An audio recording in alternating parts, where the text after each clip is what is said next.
На территории лагеря «Молодой патриот» строятся два быстро возводимых объекта общей площадью почти 800 квадратных метров. Пропускная способность 98 человек. В каждом здании по 11 комнат, две из которых для детей с ограниченными возможностями. Это отдельные номера. Они четырехместные, пятиместные. Предусмотрены все необходимые условия.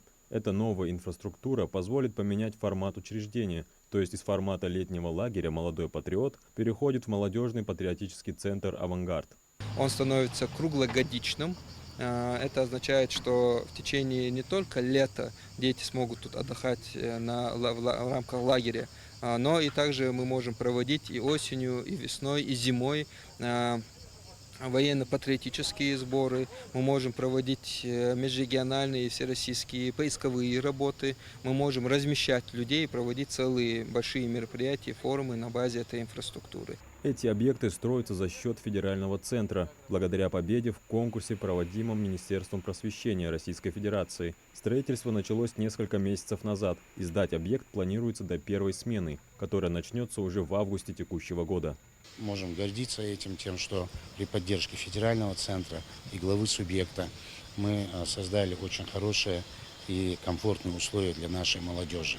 Это очень важно для гармоничного развития ребят и для их подготовки, полноценной подготовки к учебному году, для того, чтобы, отдохнув, они с новыми силами приступили к занятиям в школе.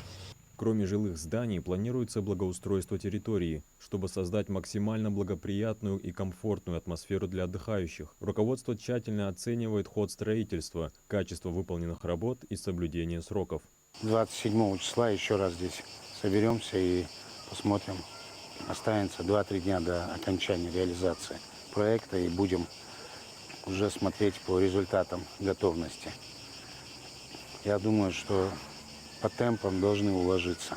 Лагерю «Молодой патриот» уже 49 лет. Это молодежный, образовательный и патриотический центр. Основная его цель – это воспитание у молодежи чувства гражданской ответственности, патриотизма, а также формирование активной жизненной позиции. Адам Гуражев, Мухаммад Индиев, Магаз 24.